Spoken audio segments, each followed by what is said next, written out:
김상진입니다. 안녕하세요. 16번째 노트라고 쓰여져 있지만, 새로운 노트라기보다는, 새로운 주제라기보다는, 이번 학기 배운 내용을 전체적으로 요약해 드리려고 합니다. 기말고사 준비에 조금 도움이 되기를 희망하고요. 또, 이번 학기 여러분들이 배운 내용들을 한번 생각해 보는 그런 시간으로 활용해 보시면 좋을 것 같습니다. 자, 이번 학기에 학습한 내용, 어떤 내용들이 있는지 좀 살펴봅시다. 먼저 알고리즘의 성능을 분석하는 방법들을 살펴봤습니다. 우리가 한 알고리즘이 주어졌을 때 이 알고리즘의 성능은 시간 복잡도란 개념으로 또 공간 복잡도라는 개념으로 살펴보게 되겠습니다. 그리고 이때 우리는 빅 O라는 걸 사용하죠. 이 빅 O는 정근적인 방법이고요. 그리고 문제의 입력의 크기가 매우 클 경우에만 의미가 있습니다. 따라서 우리가 항상 문제를 만났을 때 그 문제의 입력의 범위를 좀 생각해 볼 필요가 있습니다. 문제는 다양한 입력을 받을 수 있지만 우리가 실제 해결해야 될 문제들의 그 범위는, 문제 입력의 범위는 크지 않을 수 있습니다. 이 경우에는 좀 더 효율적이지 못한 그런 알고리즘을 사용을 해도 문제가 없을 수도 있습니다. 그 다음에 알고리즘의 성능을 분석할 때 재기 알고리즘들은 특히 분할 정보에서 사용된 그런 재기 알고리즘들은 그것의 시간 복잡도를 분석하기가 간단하지가 않습니다. 하지만 어떤 특정한 유형을 갖추고 있으면 도사 정리를 적용해서 거의 기계적으로 시간 복잡도를 알아낼 수 있습니다. 우리가 도사 정리를 적용하기 위해서는 이 문제가 몇 개로 나누어지는지, 그래서 A라는 값을 필요하겠고요. 몇 개로 나누어지는지, 그 다음에 나눠지는 문제의 크기, B죠. B를 알아야 됩니다. B를 알아야 되겠고, 그 다음에 비재기적인 과정에서 이루어지는 일, 이 일을, 이 D 값을 알아야 됩니다.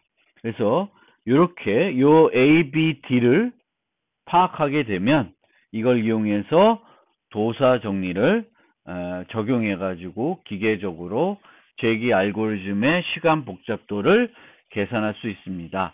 이때 모든 분할되는 모든 소음 문제는 같은 크기로 분할이 돼야 됩니다. 같은 크기로 A개로 분할이 돼야 우리가 도사 정리를 적용할 수 있을 것이고요. 그리고 그 대추적 기법의 경우에는 최악의 경우에는 지수 시간이 필요한데 보통 우리가 전수조사를 하고 그 전수조사하는 방법을 상태 공간 트리로 표현을 해서 이 대추적에서는 이 상태 공간 트리에 대한 DFS를 적용하는 거예요. 그런데 이 상태 공간 트리에 만들어지는 노드의 수는 지수개가 될 것이니까 보통 지수개 정도가 필요할 거예요. 그래서 보통 이제 최악의 경우에는 지수 비용이 필요한데 이 대추적에서는 많은 경우를 배제하려는 거죠. 그래서 실제 우리가 전체 경우는 지수개가 필요하지만 따져야 되는 게 실제 우리가 고려하는 것은 얼마 되지 않으면 이 방법을 사용할 수 있습니다. 그런데 이런 그 대추적을 이용한 DFS의 경우에는 입력에 따라서 배제되는 경우가 많이 차이가 날 수 있습니다. 그러면 주어진 입력에 대해서 얼마만큼 시간이 걸릴지 예측을 해볼 수 있는데 그때 사용하는 게 몬테칼로 알고리즘입니다. 그래서 알고리즘 성능을 분석하는 것과 관련해서 이런 것들을 배웠었고요. 알고리즘의 설계 기법은 크게 하나, 둘, 셋, 넷, 다 6개를 살펴봤습니다. 그래서 전수 조사하는 방법이 있고 분할 정복하는 방법이 있고 탐욕적 기법이 있고 동적 프로그래밍, 대추적, 분기 한정 방법이 있습니다. 그리고 우리가 이러이러한 기법들을 구현할 때 내부적으로 확률적 기법을 쓰는 경우가 있습니다. 그래서 빠른 정렬은 분할 정복의 한 방법이 되겠는데 여기서는 결정적인 방법으로 알고리즘이 진행되는 것이 아니라 확률적인 기법을 써서 진행을 하겠습니다. 피봇을 결정하는 방법이 확률적이 되는 거죠. 그래서 똑같은 데이터가 들어오더라도 그 피벗을 어떤 걸 선택하냐에 따라서 성능이 다뤄질 수 있습니다. 또 우리가 배운 게 P와 MP 이야기를 배웠습니다. 그래서 우리가 이런 알고리즘 설계 기법을 적용하더라도 풀기 어려운 효율적으로 풀기 어려운 그런 문제들이 있습니다. 그런 문제들이 있긴 있는데 그런 문제들은 다행이라고 해야 되나? 어쨌든 그런 문제들은 어떤 공통된 특성을 가지고 있고 그 특성을 이제 우리가 그 특성과 관련된 이론이 MP 문제이다. 그리고 이런 MP 문제들을 우리가 실세계에서 실제 만났을 때 그럼 어떻게 해야 되냐? 이제 그런 것들을 또 설명을 해드렸습니다. 그리고 우리가 다양한 문제들을 이제 만났었는데 중요한 문제들, 여러분들이 기억해야 될 문제들이 있는데 그게 정렬 문제하고 선택 문제이죠. 정렬 문제, 선택 문제 두 가지 문제가 있었고 그래프 이론에 대해서도 설명을 드렸었습니다.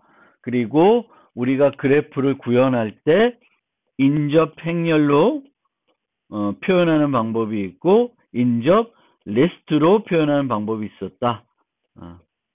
그리고 이제 보통 이게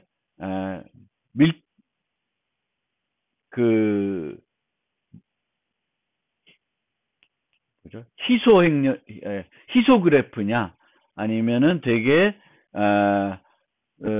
노드와 노드 간의 연결이 많은 그런 그래프냐. 그래서 그런 거에 따라서 어떤 것이 더 유리한지 표현할 때 유리한지 그게 이제 그 표현 방식이 달라질 수 있고요. 또 어떻게 표현에 따라서 또 알고리즘을 적용할 때 좀 더 유리한 방법이 있고 좀 더 상대적으로 귀찮은 방법도 있습니다. 그리고 그래프와 관련된 여러 문제들을 만났습니다. 특히 최단 경로 문제 같은 거 또는 웹환원 문제 이런 문제들을 살펴봤고 그래프를 탐색하는 대표적인 두 가지 알고리즘 BFS와 DFS에 대해서도 설명을 드렸습니다. 그리고 다른 문제를 해결한 알고리즘 이용하여 우리가 주어진 문제를 해결할 수 있습니다. 예를 들면 우리가 빠른 정렬 알고리즘을 배웠었는데 이 빠른 정렬 알고리즘을 변형해서 선택 문제를 또 효과적으로 해결했습니다. 그래서 여러분들이 문제를 만나면 혹시 그것과 유사한 문제를 알고 있는지 또는 유사한 문제를 해결해 본 적이 없는지 생각해 볼 필요가 있을 것이고 또 내가 알고 있는 알고리즘을 가지고 그것을 응용해서 문제를 해결할 수 있는지 생각해 볼 필요가 있습니다. 그리고 주어진 문제를 해결하는 알고리즘을 고안했으면 그것의 정확성을 증명할 수 있어야 됩니다. 이 증명하는 게 어려울 수 있는데 특히 탐욕적 기법으로 문제를 해결했으면 이것은 반드시 증명을 해야 됩니다. 증명을 해야 돼요. 증명하기 어려우면 혹시 탐욕적인 기법으로 해결되지 않는 사례들이 있는지 살펴볼 필요가 있습니다. 그것을 살펴보고 그런 경우가 있으면 이 문제는 탐욕적인 기법으로는 해결이 안 되는 문제입니다. 그리고 이런 증명을 할 때 사용하는 기법들이 있는데 귀납법, 모순 증명, 대우 증명들이 있고 모순 증명에서는 exchange argument라는 것을 종종 많이 활용합니다. 얘와 얘를 바꿨다. 그러면 모순이다. 뭐 이런 식이죠. 그런 것들을 우리가 여러 번 활용한 예들이 있습니다. 뭐 그 밖에도 뭐 비둘기집 원리라든지 여러 가지 원리들을 이용해서 이제 증명을 합니다. 역시 이 증명에 사용되는 기법도 다양하진 않고 몇 가지만 가지고 보통 하기 때문에 이 증명도 여러 번 하다 보면 익숙해지다 보면 새로운 문제에 대해서 내가 알고리즘을 만들면은 이 알고리즘의 정확성을 증명할 수가 있을 것입니다. 자, 이런 것들을 우리가 배웠었는데 학습했었는데 이것은 좀 꼭 제 생각에는 기억했으면 바라는 것들을 한번 정리해 봤습니다. 한 문제를 해결하는 알고리즘은 다양할 수 있다. 그리고 알고리즘을 설계, 분석, 구현하는 그런 일들은 모두 반복적 훈련이 필요하다. 많은 문제를 설계해보고 많은 문제에 대한 알고리즘을 설계해보고 분석해보고 구현해봐야 됩니다. 이거를 계속 훈련을 해봐야 돼요. 그래서 프로그래밍 경시대회 기출문제라든지 면접 기출문제라든지 이런 것들을 많이 풀어보면서 훈련을 해야 됩니다. 그리고 한번 해결한 문제에 대해서도 항상 요 질문에 대해서 답을 해볼 필요가 있습니다. Can we do better? 더 효과적으로 해결할 수는 없는지, 내 알고리즘을 조금 더 개선할 수는 없는지 고민해 볼 필요가 있습니다. 그리고 다른 사람의 해결책도 리뷰해 볼 필요가 있습니다. 즉, 내가 어떤 문제를 만났을 때 이것을 해결하도록 부단히 노력을 해봐야 될 것이고, 해결을 했다 하면 거기서 끝낼 것이 아니라 개선할 수 있는지 살펴볼 필요가 있고, 내가 먼저 해결해 봤으면 다른 사람들은 어떻게 해결했는지를 살펴보고 내 해결책과 비교해 볼 필요가 있습니다. 또 문제를 계속 열심히 노력했는데 해결을 못해요. 그러면 거기서 포기할 것이 아니라 다른 사람은 어떻게 해결했는지를 봐야 됩니다. 그러니까 처음부터 한 10분, 20분 고민하다 난 못 풀겠어. 그리고 다른 사람 해결책을 보면 크게 도움이 안 됩니다. 문제를 많이 고민해 봐야 돼요. 그 고민한 그것들이 여러분들 머리에 남습니다. 그리고 그 고민을 많이 해봐야지만 그 고민에서 내가 뭘 생각을 못 해봤는지를 알 수 있습니다. 다른 사람의 해결책을 봄으로써. 그래서 그거를 꼭 여러분들이 반복적인 훈련들을 해보시면 좋겠고요. 그리고 이 훈련은 여러분이 지금 이 학생 때 해보는 것이 가장 효과적이다라는 것을 제가 좀 말씀드리고 싶습니다. 저는 지금은 이렇게 여러분들한테 수업을 하기 위해서 계속 문제들을 풀어보고 공부해보고 또 저도 계속 반복적으로 리트코드에 있는 문제들을 시간이 날 때마다 풀어보는데 발전은 안 되는 것 같아요. 제 스스로 느끼기에는. 근데 그게 이제 나이 문제가 좀 있는 것 같습니다. 뭐 제 능력에도 문제가 있긴 하지만 나이 문제도 있는 것 같아요. 그래서 여러분들이 좀 더 두뇌 회전이 빠르고 또 그 두뇌 회전이 느리다 하더라도 지금 여러분들이 젊었을 때 어떤 학습했던 그 결과들은 머리에 좀 더 오래 남는 것 같습니다. 제 경험해 봤을 때는. 그래서 제가 학부 때, 학생 때, 석사 때, 박사 때 공부했던 공부하고 이해했던 그런 부분들은 지금도 머릿속에 남아있고 응용을 할 수가 있습니다.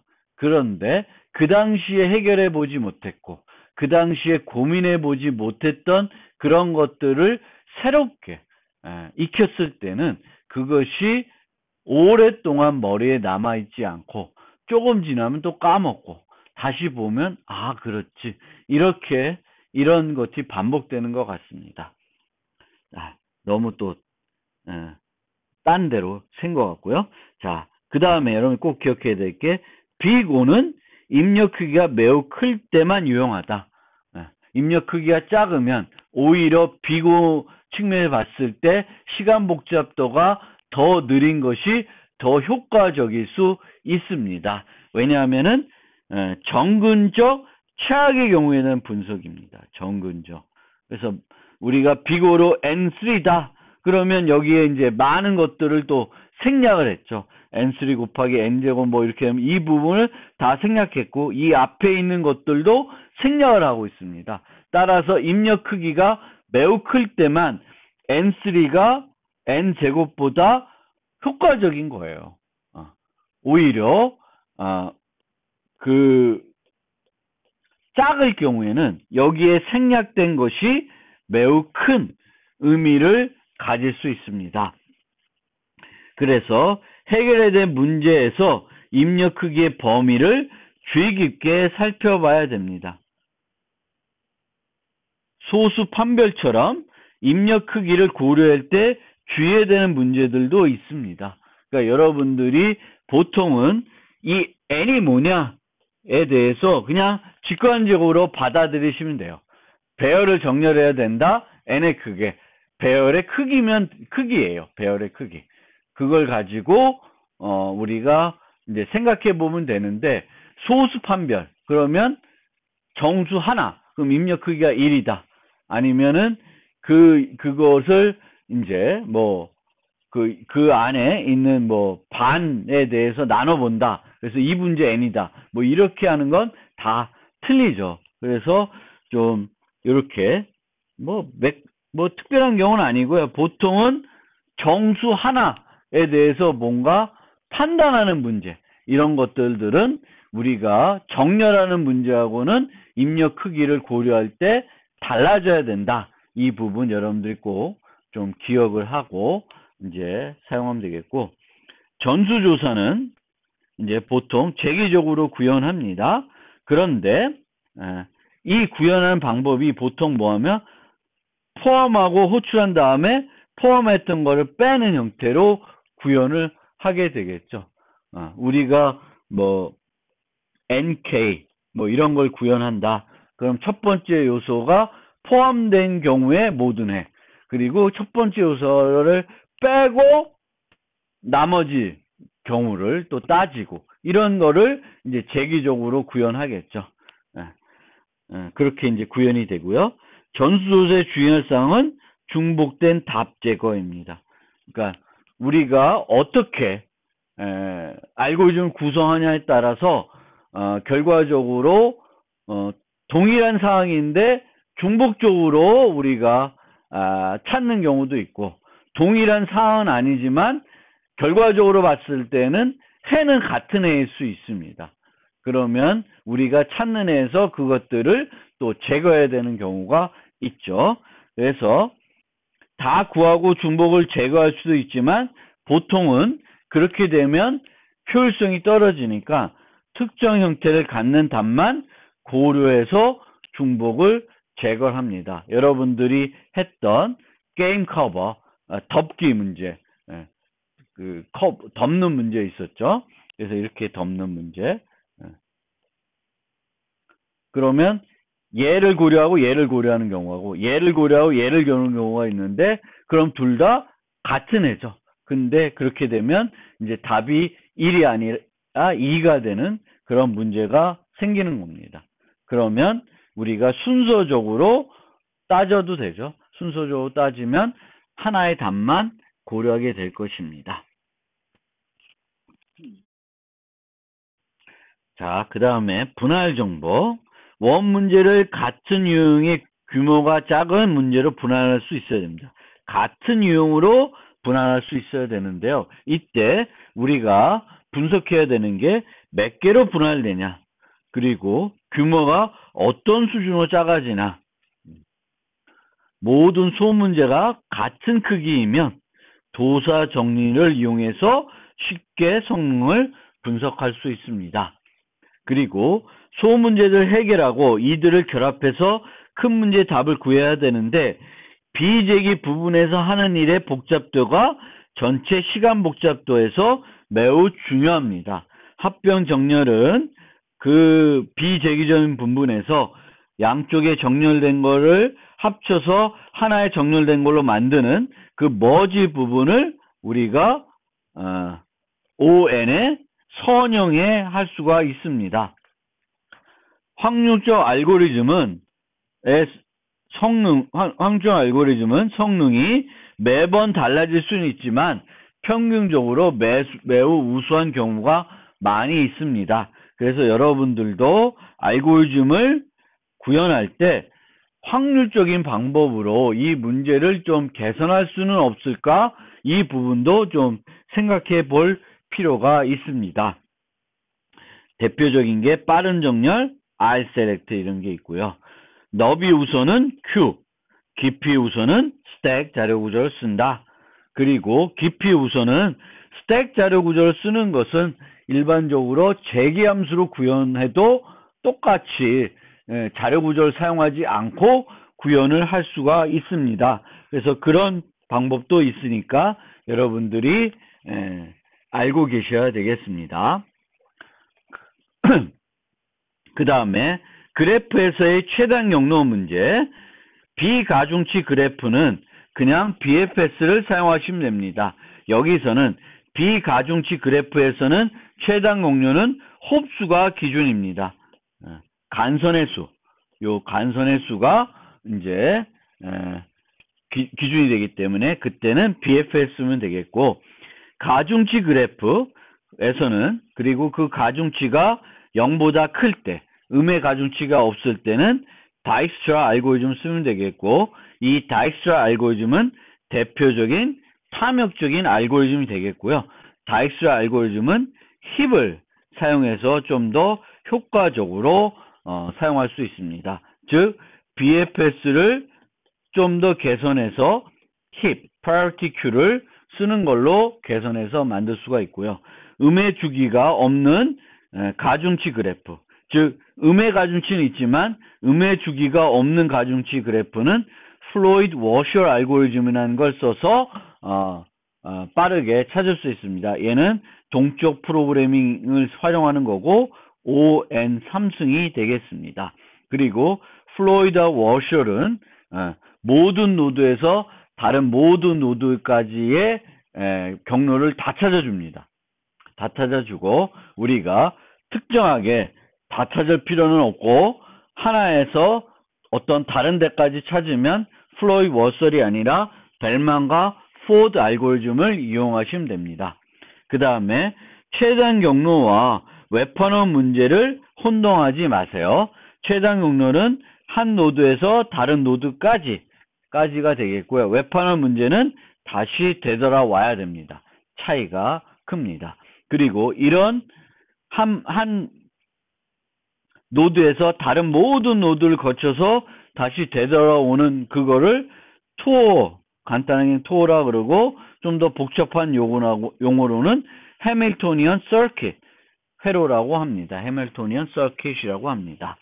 그리고 그래프에서 이제 컷 개념이라는 이론이 있는데 요거는 이제 최소 신장 트리나 이제 이런 탐욕적인 알고리즘, 다익스트 알고리즘 같은 것을 증명할 때 많이 활용이 되니까 좀 기억해 두시면 좋을 것 같고요. 최소 신장 트리는 알고리즘에는 프림과 크루스칼 알고리즘이 있다. 프림과 크루스칼 알고리즘이 있고, 프림은 힙을 쓰고 크루스칼은 유니온 파인드라는 자료 구조를 쓴다. 이걸 좀 기억해 두시면 좋겠습니다. 그리고 동적 프로그래밍은 전수조사를 좀 효과적으로 하는 방법이라고 보시면 되는데, 분할 정복과 달리 버텀업 방식을 씁니다. 재기적인 알고리즘은 아닌데요. 그래서 버텀업 방식을 쓰기 때문에 재기적인 알고리즘을 활용하지 않고 그냥 반복문을 통해서 해결합니다. 얘는 반복문, 얘는 재기적으로 구현이 됩니다. 동적 프로그래밍은 점화식만 찾으면 보통 프로그래밍은 되게 단순하다. 이렇게 생각하시면 되겠고요. 점화식을 못 찾는다. 이 문제는 동적 프로그램 해결하면 좋을 것 같은데 점화식을 잘 못 찾겠어요. 그러면 그렇지만 내가 뭘 할 수 있냐면은 재계호출을 이용해서 전수조사 방법으로 이 문제를 해결할 수는 있다라고 그러면은 메모이제이션이라는 거를 좀 생각해 볼 수 있습니다. 그래서 메모이제이션은 그 한 번 계산된 거를 또다시 계산하지 않고 활용하는 그런 방법이 되겠습니다. 기억, 저장해놔서 이제 활용하는 방법이 되겠고요. 동적 프로그램에서는 실제 해는 답을 구하는 과정에서 구할 수도 있지만 보통 답을 구한 후 거꾸로 해를 구성하는 방식을 주로 차용합니다. 그래서 영일 배낭 채우기에서 최대 이익을 구한 후 그 배열을 이제 확보할 텐데 그 배열을 이용해서 거꾸로 역으로 되돌아가면서 배낭에 채운 아이템들을 찾는 방법을 사용하게 됩니다. 재추적은 전수조사를 효과적으로 하는 방법인데 어떻게 하냐? 상태 공간 트리를, 그러니까 전수조사를 상태 공간 트리를 만들어서 하는 방식입니다. 근데 실제 상태 공간 트리를 만들진 않아요. 만들진 않고 진행을 합니다. 어떻게 하냐면은 DFS, 즉 재기적으로 DFS를 이용하게 됩니다. 재기적으로 DFS를 이용한다. 그래서 핵심은 이렇게 이 상태 공간 트리를 모두 다 탐색하는 것이 아니라 많은 요소들은 배제하자라는 거고요. 그래서 어떻게 많은 것을 배제할 것인가, 이게 핵심이 되겠습니다.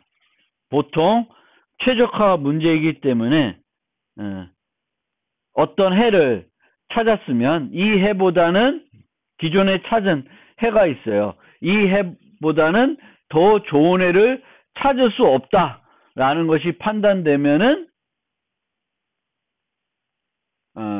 그쪽 방향으로는 더 이상 탐색을 하지 않는 방법을 사용하게 되겠습니다. 이 상태 공간 트리를 탐색하는 것은 입력에 따라서 매번 달라지기 때문에 이것의 성능은 이 확률적인 몬테칼로 알고리즘을 이용해서 이렇게 해보는 거예요. 몇 개를 해봐서 몇 개의 노드를 방문하는지를 실제 파악해 봐가지고 그것을 이용해서 평균적으로 몇 개를 방문하겠다라는 걸 계산해 가지고 성능을 분석하는 방법입니다. 분기 한정은 이 대추적을 좀 더 개선한 기법인데 얘는 BFS를 쓰고요. BFS를 쓰기 때문에 상태 공간 트리를 실제 구성을 해서 진행을 합니다. 그런데 BFS를 이용하니까 모든 노드를 다 탐색하는 건 아니고, 그러니까 그 배제를 이제 어떻게 하냐면은 힙을 사용해서 좀 더 답을 빨리 찾는 그런 방법을 빨리 찾아가지고 전수조사를 하게 되면은 배제를 더 많이 할 수 있다. 이런 논리를 가지고 있습니다. 그래서 최대 이익, 최대값, 우리가 최적의 해를 좀 더 빨리 찾으면 나머지는 얘보다는 크거나 작을 수 없으니까 빨리 나머지들을 배제하는 그런 방법으로 전체를 탐색하는 효과를 얻게 되는 거가 되겠죠. 그래서 그렇게 하는 것이 분기 한정입니다.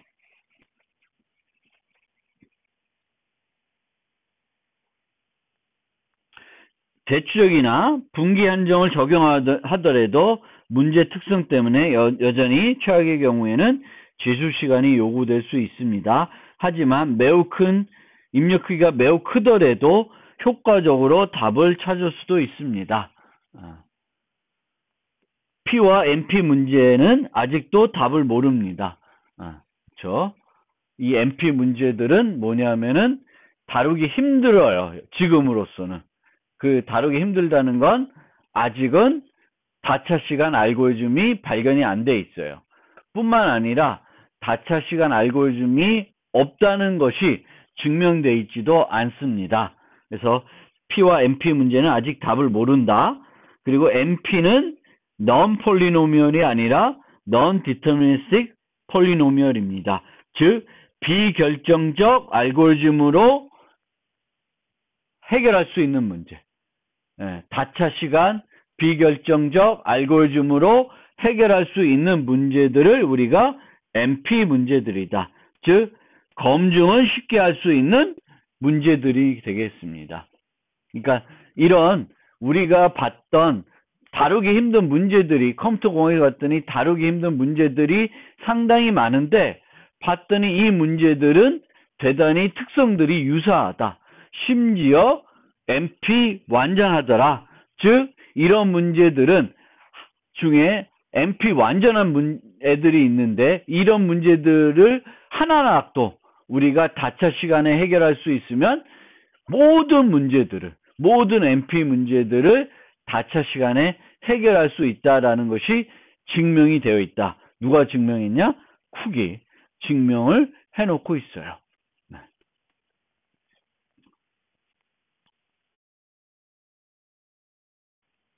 여러분들이 배운 많은 알고리즘 중에 이 알고리즘은 좀 꼭 평생 기억을 했으면 좋겠습니다. 컴퓨터 공학을 하는 이상. 첫 번째가 합병정렬입니다. 얘는 완전 전형 분할 정복의 전형입니다. 그리고 빠른 정렬. 이 빠른 정렬은 확률 알고리즘을 이해하는데 대단히 유용한 그런 알고리즘이 되겠고요. Rselect는 알아두실 필요가 있습니다. 왜? 우리는 한 문제를 가지고 변형해서 또 다른 문제를 슬기롭게 해결할 수 있다는 것을 보여주고 있고요. 또 이 선택 문제는 선형이다. 선형 비용이 들면 선택 문제를 해결할 수 있다라는 걸 알려주고 있습니다. 그리고 BFS, DFS를 좀 알아두실 필요가 있고 다이스트라 알고리즘을 알아두실 필요가 있고 플로이드 워설 알고리즘, 그러니까 이 두 개는 그래프 탐색과 관련된 알고리즘이에요. 그리고 프림과 크루스칼 알고리즘을 조금 기억해 두시면 좋겠고, 크루스칼은 유니언 파인드 에러 구조를 사용한다. 사용하면은 효과적으로 구현할 수 있다라는 걸 좀 기억해 주셨으면 좋겠습니다. 그 다음에 기억해야 되는 문제, 선택 문제는 ON이다. 그리고 시간이 되면 15번째 노트도 조금 들어보셔서 이 선택 문제에 대해서 좀 더 넓은 시각을 좀 가져주셨으면 좋겠습니다. 그 다음에 영일 배낭 채우기 문제, 웹하는 문제, NQ 문제, 이게 다 MP 문제인데 좀 잘 알아두시면 좋겠고요. NQ 문제는 왜 알아두시면 좋냐면은 대추적을 이해하는데 되게 도움이 됩니다. 물론 대추적과 분기 한정을 다 같이 이해하는데 요 영일 배낭 채우기 문제를 가지고 우리가 살펴볼 수도 있습니다. 대단히 유명한 문제들이니까 요런 이 MP 문제들은 우리가 잘 기억해 두시면 좋겠습니다. 그리고 수업을 통해 알게 된 재미난 사실, 여러분들한테 재미있는지 아닌지 잘 모르겠는데 초등학교 고쌤 알고리즘보다 빠른 알고리즘이 있다. 우리가 하는 그 고쌤보다 이거보다 더 빠른 알고리즘이 실제 있다라는 거고요. 비교 기반 정렬 알고리즘의 한계는 n로그 n이다. 그리고 선택 문제 시간 복잡도는 ON이다. 그리고 동적 프로그래밍은 원래 해당 알고리즘 설계법과 전혀 무관한 이름입니다. 이거는 제가 아마 수업 시간에 그때 설명 안 한 것 같은데 이 다이나믹 프로그램 이름을 붙인 것은 이거를 연구했던 사람이 뭘 하는지를 그 자기의 윗사람들한테 속이기 위해서 자기가 지금 연구하는 것이 다이나믹 프로그래밍이다 라고 이렇게 한 거예요. 그래서 이 이름하고 실제 프로그래밍 기법하고는 잘 안 맞아요. 잘 안 맞다. 그래서 동적 계획법이다라고 하는데 이 동적이라는 표현은 왜 동적인지 뭐가 동적인지 잘 모르겠습니다. 자, 어쨌든 시험 문제를 잘 준비하시면 좋겠고요. 시험과 관련해서 제가 어떤 알고리즘을 여러분한테 이제 답으로 쓰라고 할 수 있는데 그 답을 쓸 때 그 실제 특정 언어의 코드로 쓰지 마시고 의사 코드로 썼으면 좋겠습니다.